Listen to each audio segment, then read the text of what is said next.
nuestros oídos, para que sea Él el que hable a nuestras vidas y que use a mi hermano Pedro para bendición de cada uno. Amén.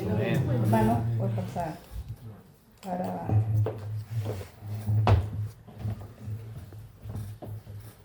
Voy a orar por ti. Perfecto, hermano. Padre Santo, te damos gracias, Señor, en esta mañana porque sabemos que tú estás aquí, Señor, de la gloria. Sabemos que tú nos hablas a través de coro, a través de cada cosa, Señor, de la gloria, porque aún las piedras a veces nos hablan, Señor. Pero en esta hora yo te pido que tú bendigas a mi hermano Pedro, que le des palabra de vida, Señor, que seas tú el que nos hables a través de él, Señor, y que nuestros corazones estén dispuestos no a oír, sino a ser hacedores de tu palabra, Señor.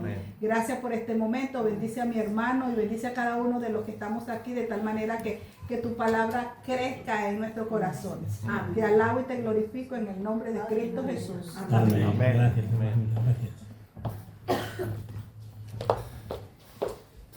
Bueno, recordaréis que en la última predicación que hice hablé sobre el libro de Ruth.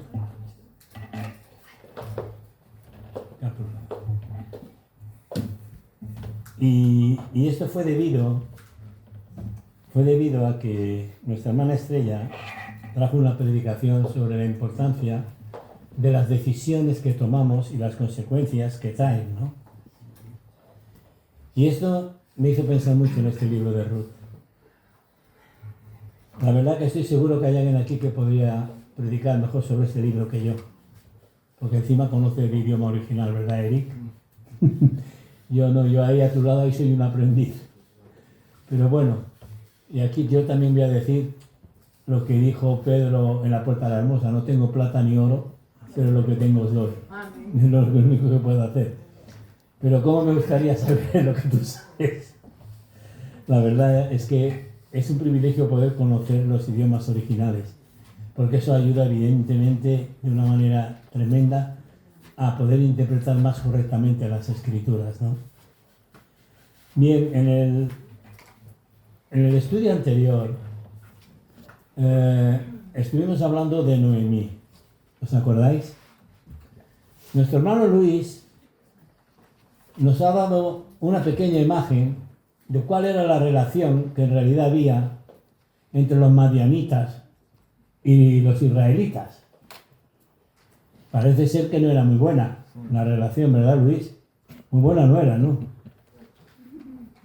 Ya lo sabéis, era uno de los enemigos de Israel, además declarado, ¿no? Y cuando ves lo que ocurre aquí en el libro de Ruth, es algo tan especial, que yo creo que es para mí, uno de los libros más hermosos que hay, porque yo encuentro una de las declaraciones más impresionantes que yo encuentro en las Escrituras, de alguien que no era creyente ni era del pueblo de Dios. Estuvimos hablando, porque claro, es necesario coger el hilo de donde nos quedamos la otra vez, porque estuvimos hablando cómo las decisiones traen sus consecuencias. Noemí tomó una decisión equivocada, Noemí y Elimelech, porque eran personas como nosotros. Nosotros somos cristianos, pero también nos podemos equivocar, porque no siempre estamos en la onda. Lamentablemente no siempre estamos en la onda de Dios. Si estuviéramos siempre en ella, os aseguro que los errores serían mínimos, por no decir ninguno. Pero como no es así, desgraciadamente, pues cometemos errores. Y a veces las circunstancias que nos rodean, de alguna forma parece que nos empujan, nos oprimen, y quizás a Elimelech y a Noemí les pasó esto. La situación de hambre que había en todo el caso en Belén, curiosamente, en la casa del pan, pues les llevó a tomar una decisión cuyas consecuencias fueron muy graves, porque perdió Noemí a su marido, perdió a sus hijos, y como no es suficiente carga que una se queda viuda, pues en vez de una se quedaron 3. O sea, el triple de problema. Aunque gloria a Dios que Noemí reaccionó. Y aquí es a donde ahora nosotros vamos a ir. ¿Qué pasó después de aquello? Vamos a leer unos versículos del primero del libro de Ruth. Y vamos a comenzar, yo lo tenía aquí puesto de una manera, pero lo voy a comenzar de otra. Capítulo 1 y versículo 6. Es que no les he puesto los versículos porque en esta ocasión creo que voy a ver cómo el Espíritu Santo guía la cosa, ¿no? Y tenía pensado empezar por otra parte, pero voy a empezar por aquí. Dice que Noemí regresó de la tierra de Moab con sus 2 nueras, porque allí se enteró de que el Señor había acudido en ayuda de su pueblo al proveerle de alimento. Estoy leyendo en la Nueva Versión Internacional, por eso algunos a lo mejor lo veis distinto. Pero esta vez he querido traerme esta. Salió pues con sus 2 nueras del lugar donde había vivido y juntas emprendieron el camino que las llevaría hasta la tierra de Judá.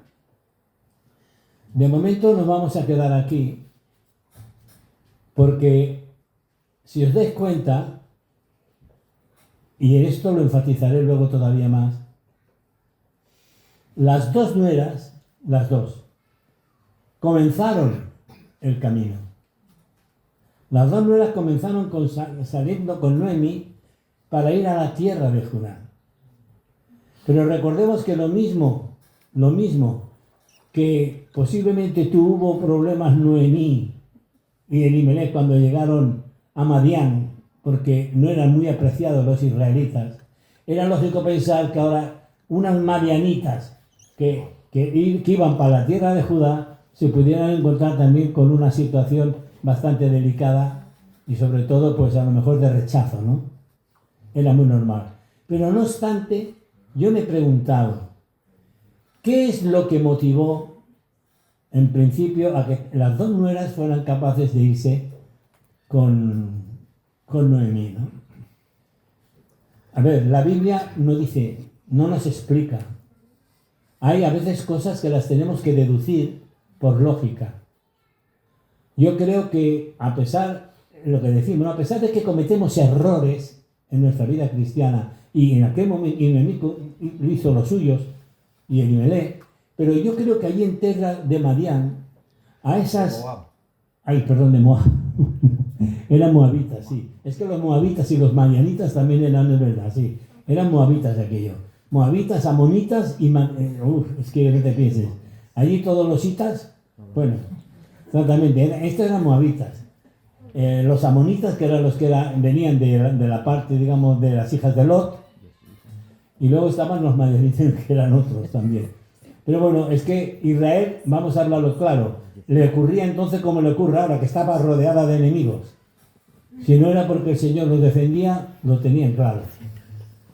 Pero el caso es que arrancan para ir para allá, pues, no sé, yo me supongo, el corazón de ellas cómo estaría. Pero yo creo que si lo hicieron es porque, a pesar de todo, del error que pudieron cometer Noemí y Elimelech, a pesar de todo eso, el testimonio que ellos dieron allí en tierra de Moab, algo debió impresionar a las nueras, de tal manera que estuvieran dispuestas a comenzar a caminar hacia un pueblo que no conocían, con una situación que ves a saber cómo nos van a recibir, y encima sin posesiones ni nada. Es decir, 3 viudas. No sé si lo sabéis, en aquella época no habían pagas de viudedad. En aquella la mujer dependía completamente del hombre. O dependía de los padres, o dependía del esposo, o luego si se quedaban viudos de los hijos. Por eso era una maldición no tener hijos en aquel tiempo, porque si nos quedaban una mujer viuda sin hijos, lo tenía claro, no le quedaba otra alternativa prácticamente que mendigar. Ahora, esa decisión que tomó fue muy importante, porque hasta ahí todo fue bien. Ahora, ¿qué ocurrió? No sé si es que Noemí observó algo, porque es que lo que decimos, hay cosas que la Escritura no nos dice, y si no nos lo dice, o no lo podemos imaginar, o o podemos incluso opinar, pero algo tuvo que ver cuando empieza el camino y Noemí le dice esto ahora a sus nueras. Versículo 8. Dice, entonces Noemí le dijo a sus dos nueras, mirad, volved cada una a la casa de vuestra madre, que el Señor os trate a vosotras con el mismo amor y lealtad que vosotras habéis mostrado con los que murieron y conmigo. Que el Señor os conceda hallar seguridad en un nuevo hogar al lado de un nuevo esposo. Luego las besó, pero ellas, deshechas en llanto, alzaron su voz. Y luego seguiré. No sé qué vio o simplemente pensó con lógica. Pensó con lógica. Iban las tres para allá. ¿Qué podía hacer? Tener en cuenta que Noemí, aun teniendo sus tierras, podía tener tierras, en aquella época todo estaba, eran los varones los que de alguna manera heredaban, por decirlo así. Y en realidad iban a ser una carga para ella. Ruth y Orfa no tuvo que pensar en mí, una carga. Y yo creo que ella, con la mejor intención del mundo, con la mejor intención, pues le aconsejó que se fueran a casa de sus padres de nuevo, porque allí, mientras estuvieran con sus padres, no les iba a faltar nada. Pero es que además luego dice, no solamente eso, espera que se vuelvan a casar, porque dice que el Señor os conceda hallar seguridad en un nuevo hogar al lado de un nuevo esposo. Es decir, la intención de Noemí fue buena. Fue buena. Lo que pasa es que no siempre las buenas intenciones son lo apropiado o son lo que Dios quiere. No siempre las buenas intenciones son lo que Dios quiere. Puesto que ya sabemos lo que pasó. Si seguimos un poquito más adelante, esto voy a dejar. Dice, luego las besó, pero ellas dice que clamaron, no, nosotras volveremos contigo a tu pueblo.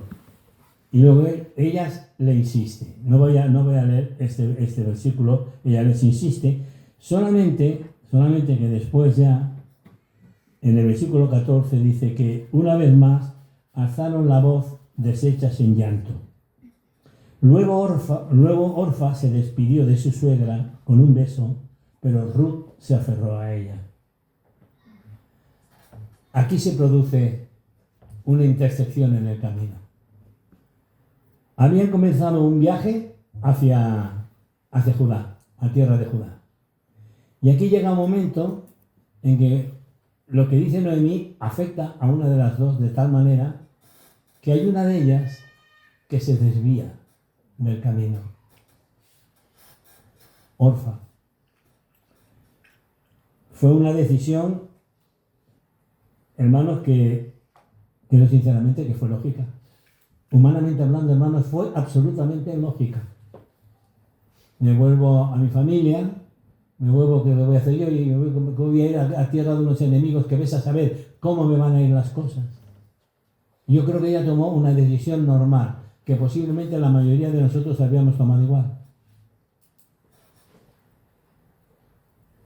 Porque somos dados a la lógica, ¿o no? Somos dados a la lógica.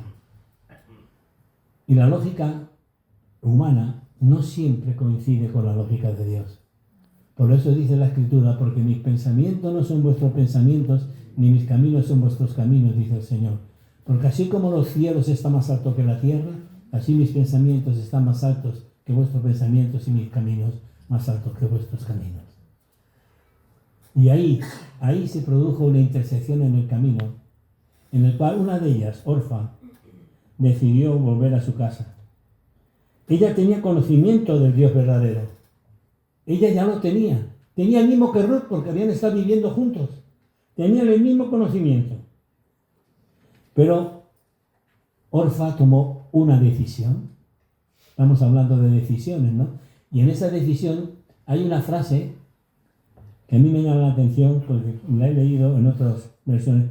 Orfa besó a su suegra. No sé, esto quizás Eri me puede echar una mano, pero creo que en la cultura oriental de aquella época era normal, ¿no? Cuando se recibía a alguien, el beso era como una forma de respeto, pero también para despedirse, ¿no? ¿Verdad que sí? No, yo tenía entendido eso. Menos mal. No me han dicho ninguna herejía. Entonces dice, ella besó a su suegra, lo cual quiere decir que ahí se despidieron. Ahora, ¿qué pasó con Orfa? No sabemos nada. ¿Por qué?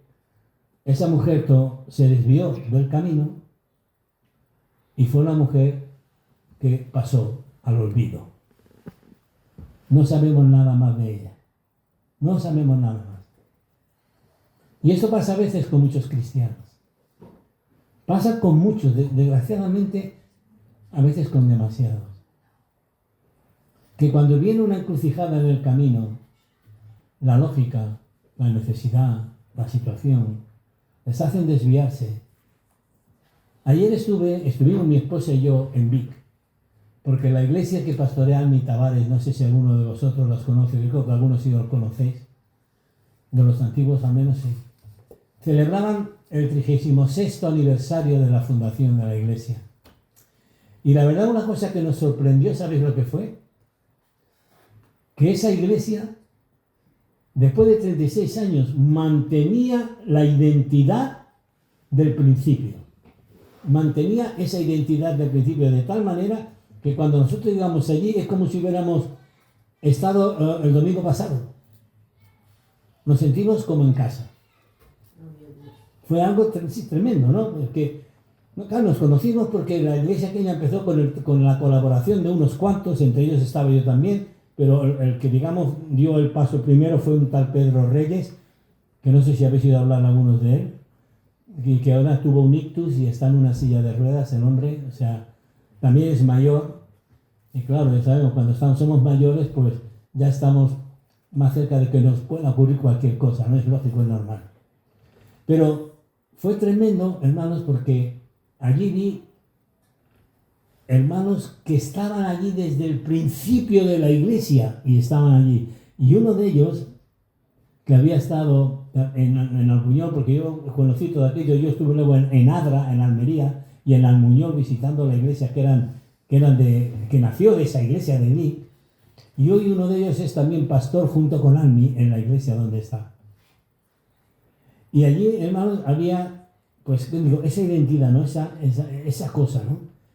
Y el recibimiento, el ver, a mí la verdad fue una bendición, hermano, fue una bendición estar allí. Y digo, hay que ver, digo, ellos se han mantenido en el camino y en la línea que Dios les marcó. No se apartaron ni a la derecha ni a la izquierda. Vosotros vais allí y las canciones que allí cantan siguen teniendo un punto de gitano. Y Almi de gitano no tiene nada, es brasileño el pastor.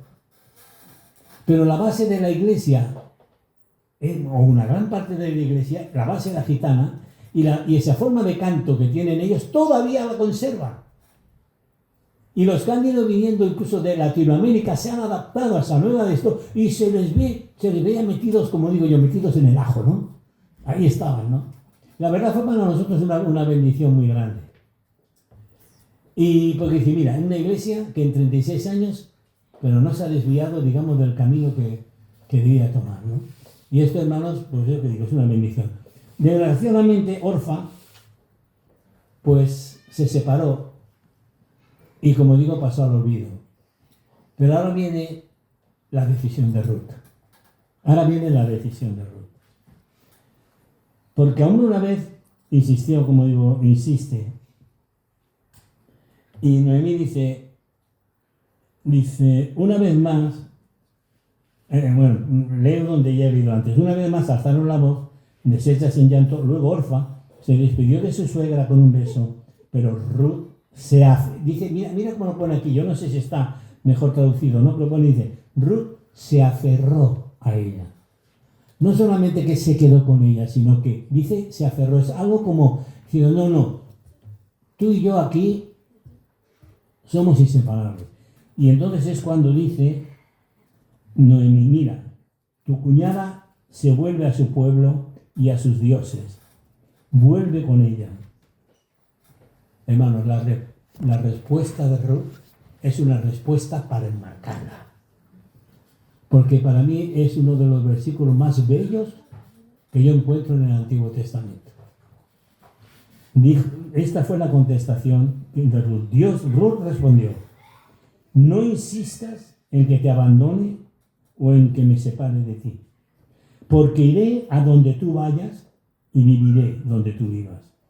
Tu pueblo será mi pueblo y tu Dios será mi Dios. Moriré donde tú mueras y allí seré sepultada. Que me castigue el Señor con toda severidad si me separa de ti algo que no sea la muerte. Mira, es muy difícil leer esto y que no te impresione.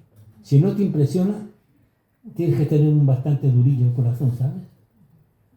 Porque son palabras impresionantes. Una moabita estaba diciendo esto, no era una israelita. Era una moabita, los israelitas se apartaban del verdadero Dios y una moabita está diciendo que deja a sus dioses y que se agarra al Dios de Israel. Qué maravilla, hermanos, qué maravilla, qué decisión más importante, porque cambió la vida de Ruth de tal manera que fue una mujer que llegó a ser la bisabuela del rey David. Hoy la encontramos en la genealogía del rey David. O sea, no solamente fue recibida, sino que llegó a formar parte de la genealogía del rey David. Vamos a ir despacio porque hay algunas cosas más que tengo que decir. Al ver Noemí, dice el 18, que Ruth estaba tan decidida a acompañarla, no le insistió más. Y entonces las dos mujeres siguieron caminando hasta llegar a Belén.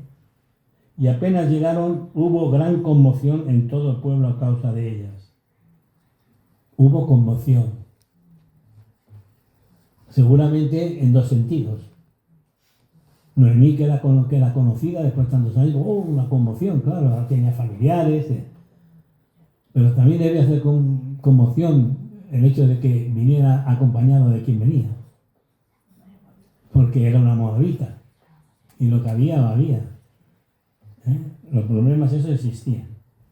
Ahora quiero que os deis cuenta cómo Dios hizo. Es que el Señor es tan especial. No puedo leer todo el libro porque si no me estaría demasiado tiempo y no es esa la cuestión. Pero dice la Escritura que ella, cuando llegó allí, ella pensó en cómo poder ayudar a su suegra. Y sabemos que, si habéis leído el libro, que ella fue a espigar en un campo. Y resulta que el campo era de un pariente cercano. Un pariente que podía redimir la heredad de Noemí. La podía heredar. Si era redimida, claro, había que pagar por ello, por esas tierras. Bueno, dice, tiene un primer encuentro con el que fue luego su marido, con Boaz. Y mira qué dice este hombre. Porque primero hemos leído, digamos, la decisión de Ruth, cuando dice y habla de tu pueblo será mi pueblo y tu Dios será mi Dios. Ahora mira lo que dice un israelita, enemigo de los moabitas, de Ruth, que era una de ellas. Cuando está espigando en el campo y le dicen quién es, él va a hablar con ella.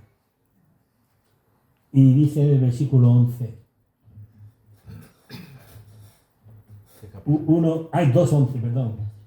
2:11.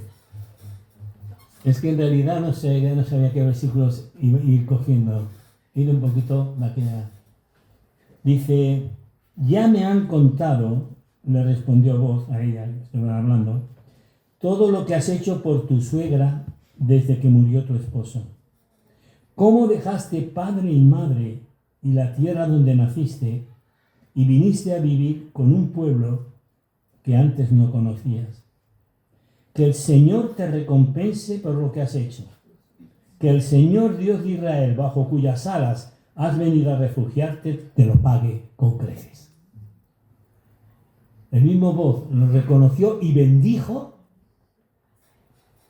a esta mujer.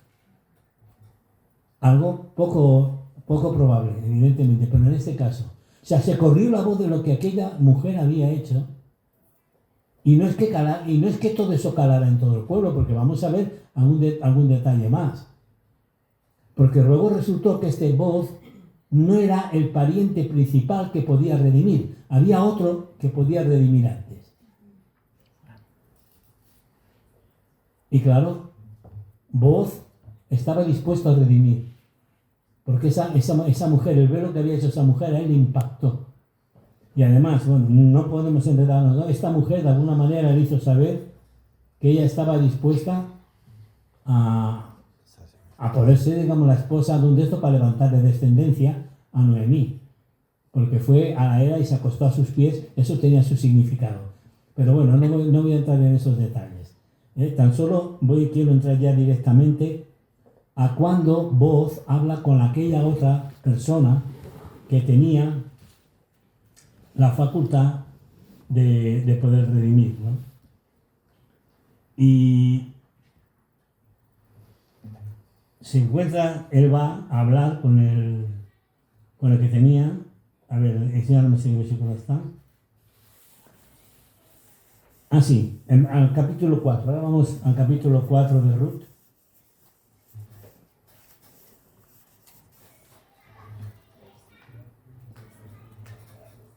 Pero mientras ella busca en el 4, acabo de darme cuenta que tengo que señalar una cosa.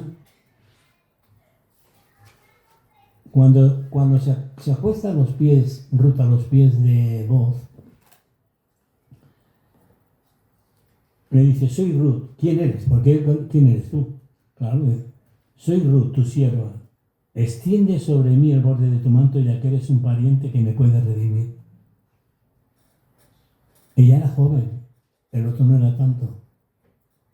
Pero eso indica cómo ella, de alguna manera, realmente se aferró al pueblo. No solamente se aferró a Noemí, se aferró también a la ley del pueblo, y ella quiso identificarse plenamente. De manera que hizo eso con el propósito de buscar redención para las tierras, digamos, que habían pertenecido a Elimelech. Y dice Booz, porque aquí dice, que el Señor te bendiga, hija mía. Esta nueva muestra de lealtad de tu parte supera la anterior, ya que no has ido en busca de hombres jóvenes, sean ricos o pobres. Y ahora, hija mía, no tengas miedo. Haré por ti todo lo que me pidas. Y mira, ahora dice, todo mi pueblo sabe que eres una mujer ejemplar. Ya con el tiempo, todo el pueblo se había dado cuenta quién era Ruth. Y bueno, pues este Booz decide redimirla e incluso casarse con ella. Pero claro, había un pariente antes. Y dice el capítulo 4 que Booz, por su parte, subió hasta la puerta de la ciudad, a partir del 1. Subió hasta la puerta de la ciudad y se sentó allí. Y en esto pasó el pariente redentor que él había mencionado. Ven acá, amigo mío, siéntate. Y el hombre fue y se sentó. Entonces Booz llamó a 10 de los ancianos de la ciudad y les dijo, sentaos aquí. Y ellos se sentaron y Booz le dijo al pariente redentor, Noemí, que ha regresado de la tierra de Moab, está vendiendo el terreno que perteneció a nuestro hermano Elimelech.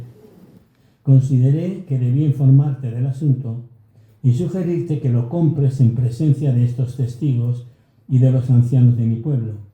Si vas a redimir el terreno, hazlo, pero si no vas a redimirlo, házmelo saber para que yo lo sepa, porque ningún otro tiene el derecho de redimirlo sino tú, y después de ti, yo tengo ese derecho.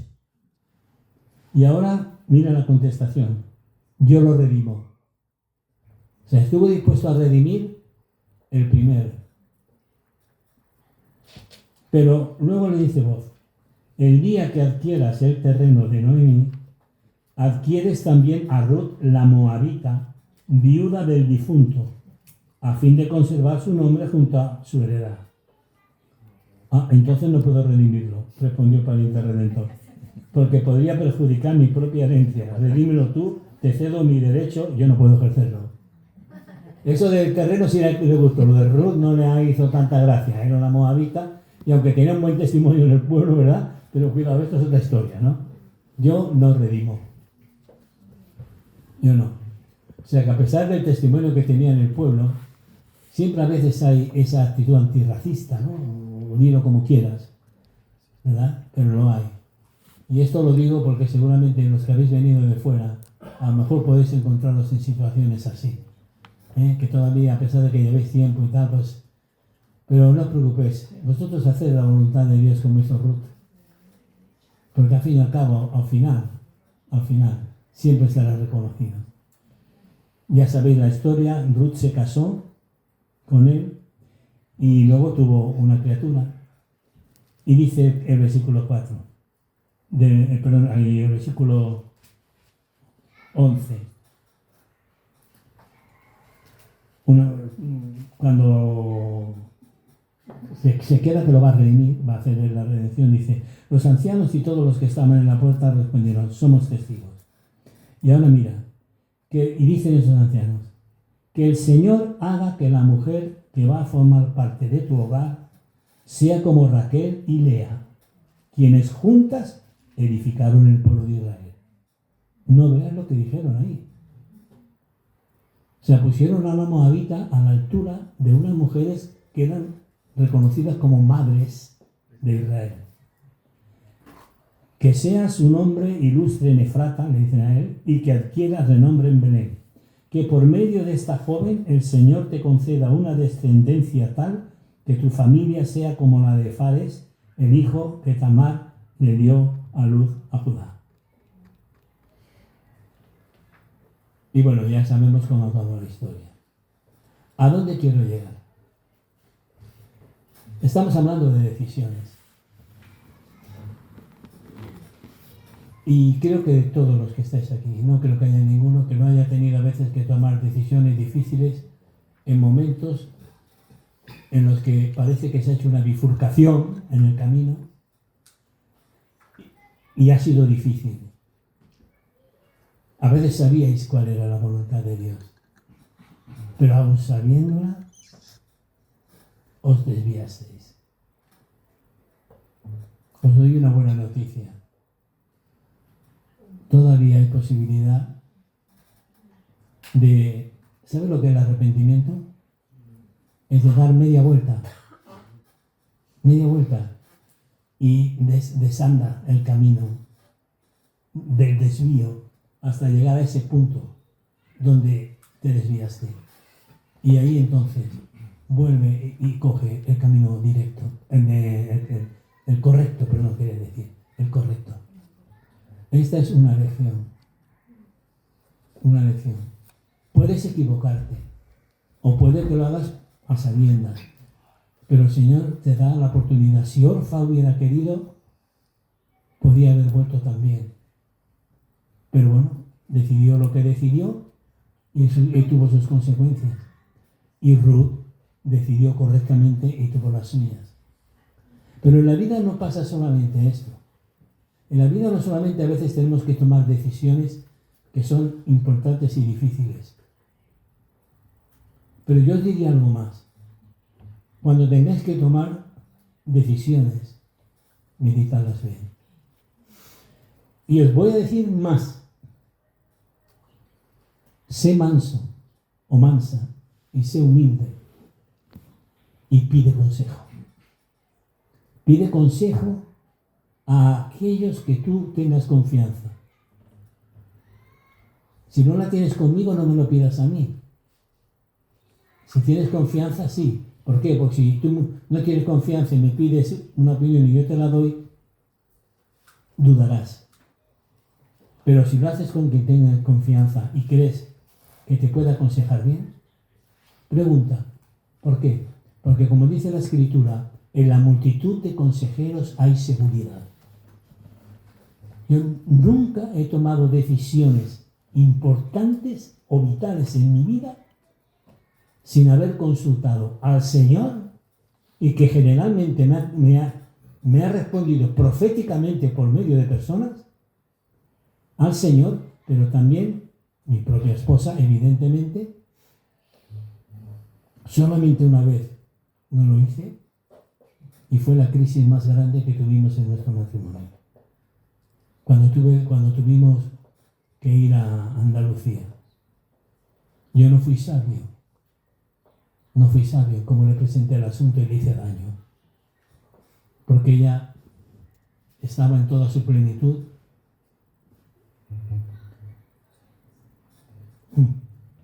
Bueno, es que fue muy duro, pero yo soy culpable, ¿sabes? Fui culpable porque no la supe preparar. ¿Sabes qué pasó? Cuando el Señor me llamó al ministerio, a mí no me llamó para que me quedara fijo en una congregación. A mí me llamó para plantar iglesia, levantar ministerios y adelante. En este caso, había una iglesia montada, pero tenía una necesidad de pastor urgente. Y yo ya había dejado a mi hermano Pepe, seguro lo conocéis a Pepe, ¿verdad? Pastor de la iglesia de Berga. Esa iglesia, pues por su gracia la fundamos mi esposa y yo, por la gracia de Dios, evidentemente. Y para mí fue una ilusión. ¿Por qué? Porque Dios me había hablado eso al principio de mi vida cristiana, de que ese era el llamado de pastor de la iglesia, levantarlas pero claro, se tardó tantos años en plantar la iglesia en Berga, porque fue muy duro y muy difícil, porque en una sociedad muy catalana, muy cerrada, fue muy complicado. Nada más os diré que me costó 22 años. Pero en 22 años se pudo quedar una iglesia establecida. Pero yo un poco, al estar tanto tiempo allí, ya había perdido un poquito de vista aquello del llamado para plantar otras iglesias, ¿no? Y cuando se abrió esa oportunidad, y es que yo quería dar paso a Pepe y a Josep Coletas como ancianos, porque ya estaban preparados y tenía que ser ellos o yo. Si no, en aquel momento no era bueno. Yo tenía que dejarle, que casi lo había preparado, tenía que dejarle que pudiera ejercer. Y entonces yo me hice a un lado. Estuve un año en la iglesia, que se me hizo difícil porque por inercia, a veces tenía la intención y esto nos trajo a veces algún problema. Pero bueno, gracias a Dios todo se solucionó allí. Y, hermanos, no fui sensible con mi esposa. Pues sabéis una cosa, yo estaba gozoso porque veía que recuperaba ese llamado que había recibido. Y con ese llamado yo en realidad lo ganaba todo. Porque para mí el llamado del Señor era lo más importante de mi vida.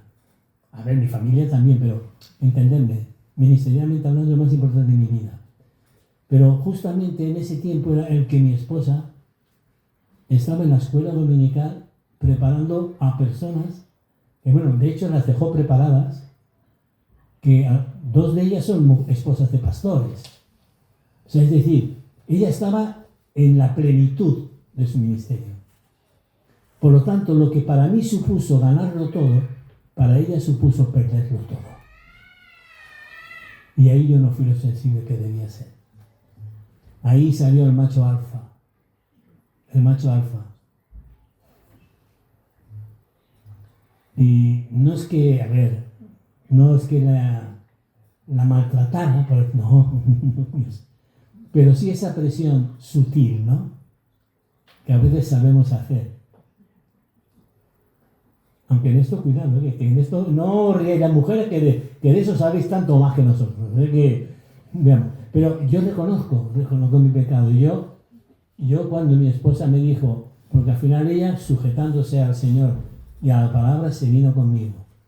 Luego, una vez que estuve allí, por el tipo de ministerio que tuvimos y la batalla espiritual que allí se fraguó, se dio cuenta que era voluntad de Dios que hubiéramos ido. Allí fue donde ella empezó a predicar y donde descubrió un don que ni yo conocía. Pero yo no fui sensible. Fue la decisión más importante, una de las más importantes. Y por eso, hermanos, es pedir consejo, pedir ayuda. Porque podéis, si tomáis una decisión equivocada, sus consecuencias las tendrá. Si tomáis una decisión correcta también. Y luego, otra cosa importante, el testimonio. Las buenas decisiones por un lado y el testimonio por otro. Mirad qué testimonio llegó a tener Ruth. Un ejemplo de mujer. Pero no de mujer, ya me gustaría a mí ser como Ruth. Y soy hombre. Pero la fidelidad de esta mujer llegó a correrse por todo el pueblo de Israel. Y aunque hubo uno que la rechazó porque quizás era moabita y no quería saber mucho con los moabitas, pero llegó a tener un buen testimonio en toda aquella zona de Belén y alrededores de Efrata, toda aquella zona, ¿verdad? Por su testimonio.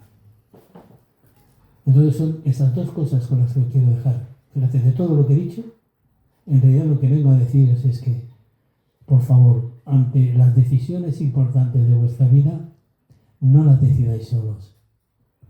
Buscad consejo en la familia, en la iglesia, en el pastor, en la persona que consideréis que tenéis amistad incluso, porque en la iglesia a veces, aunque todos somos hermanos,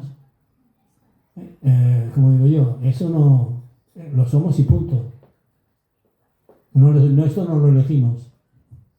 La amistad sí la elegimos. La amistad sí elegimos, ¿no? Porque por lo que sea, te haces con uno más que con otro, punto, y estas son cosas así normales y ya está, y no hay nada malo en ello, ni critico nada en ese sentido, pero la búsqueda del consejo, porque yo en aquel momento nada más consulté a Dios, y yo sabía que era la voluntad de Dios, pero yo tenía que haber tenido paciencia y haber preparado a mi esposa, y no lo supe hacer. Si no pedí consejo a algunos pastores que tenían más experiencia que yo y posiblemente me habrían ayudado. Luego ya después no nos pasó esto. Y cuando fuimos a Aranda, que es la segunda iglesia que plantamos, porque la de Andalucía no la plantamos. Nosotros no la plantamos. Estuvimos 5 años allí nada más. Pero la otra sí, la de Aranda de Duero sí. En 6 años nos pudimos ya venir con una iglesia establecida, no con pastor, ahora tiene pastora. Había una diaconisa y un grupo de responsables, que con que el pastor de Madrid viniera una vez al mes, todo estaba sincronizado de tal manera que la iglesia ya estaba funcionando. Es que la puse a funcionar, incluso estando yo todavía allí, pero que funcionara. 6 años. Aquí en Berga me costó 22. Luego ya, pues ya vinimos para aquí, porque ya éramos un poquito mayorcitos. Pero hermano, vuelvo a repetir, es muy importante que toméis las decisiones con seguridad y es importante el testimonio que damos en nuestra vida. Si te llamas cristiano, compórtate como tal. Y si no, te voy a decir una cosa, por favor, cállate y no prediques. Porque ¿sabes lo que hacemos? Cuando predicamos el Evangelio y nuestra vida no respalda lo que predicamos, lo que estamos es vacunando a la gente contra el Evangelio. Así que, hermanos, en realidad yo lo que quería deciros eran estas dos cosas, la importancia de tomar las decisiones buscando a veces el consejo, sobre todo el consejo de Dios, evidentemente, pero también el consejo a veces de aquellos que te pueden ayudar. Y la segunda es la importancia del testimonio, porque más tarde o más temprano tu testimonio hablará de ti más que tus propias palabras. El Señor los bendiga, hermanos.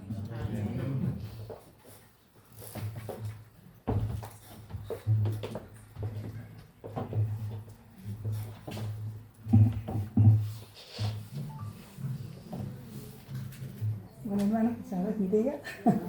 Le damos gracias al Señor por su palabra y